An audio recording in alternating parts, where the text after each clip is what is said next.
Ni hao, salut à tous, j'espère que vous allez bien. Aujourd'hui nous allons parler des grades.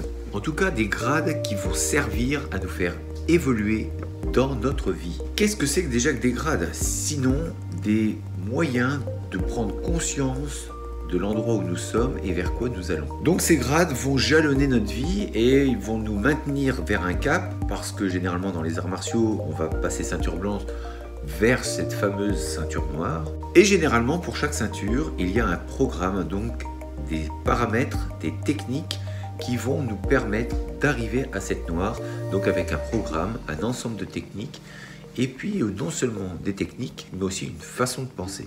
Une façon de penser, une façon de se comporter quand vous pratiquez de plus en plus. Petit à petit, nous acquérons donc de la confiance en nous, ce qui nous permet d'aller vers des projets différents, de croire en ce que l'on fait.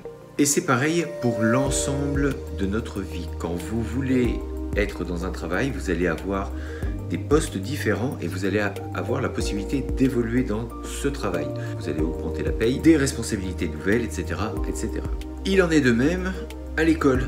À l'école, il y a des classes et petit à petit, nous apprenons du savoir en plus, des choses un peu plus compliquées, des techniques nouvelles.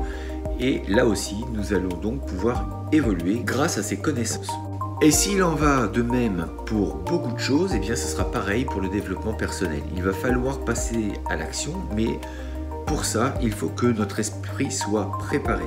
Préparé à quoi, vous allez me dire? Eh bien préparé à comprendre et à croire que tout est possible, que si vous avez décidé de changer de vie, eh bien cela est possible. Et pour ça, il va falloir passer des caps. Dans les arts martiaux, si vous commencez à rentrer ceinture blanche et que vous passez directement ceinture noire, pour certaines personnes, ça va être très compliqué. Pourquoi? Parce qu'ils n'ont pas la connaissance du corps, ils ont peur, ils n'ont pas d'assurance, donc c'est sûrement voué à l'échec. Il y a de grandes chances.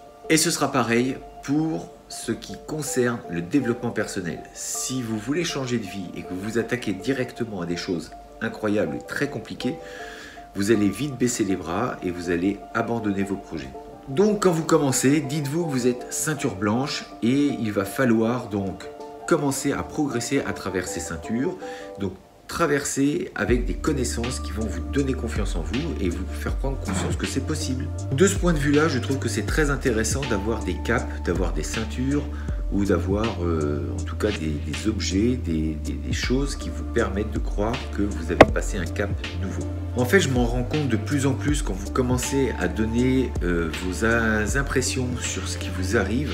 Il y a pas mal de gens qui se posent la question de se dire c'est bizarre ce qu'il dit, est-ce que c'est vraiment possible? Eh bien c'est ça dont je prends conscience de plus en plus, c'est que avant de commencer à dire le tout, il faut emmener les gens vers une compréhension de ce qui se passe, vers une compréhension de ce qu'ils peuvent faire, sinon on va vite avoir un rejet, on se dire mais attends, ça a l'air vraiment complètement incroyable, est-ce que ça c'est vraiment possible?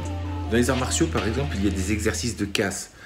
Bon, je suis pas trop pour, mais ceci dit, si vous donnez à quelqu'un la possibilité de casser une planche ou je ne sais quoi, dès le départ en tant que ceinture blanche, généralement il va échouer. Pourquoi? Parce que l'esprit n'est pas en parfaite cohérence avec le corps, il y a de grandes chances pour qu'il se fasse mal. Donc le message également dans cette vidéo, c'est de prendre le temps également de passer ces fameux caps, ces fameux grades, pour arriver à nos objectifs. Il faut avoir une certaine patience, parce que tout va ne pas se faire du jour au lendemain, donc il faut quand même avoir un minimum de patience pour atteindre nos objectifs et nos buts. Je vous dis à demain pour une prochaine vidéo, et oui, il faut être patient. D'ici là, restez beau, restez fort et surtout restez bienveillant. Ça tienne.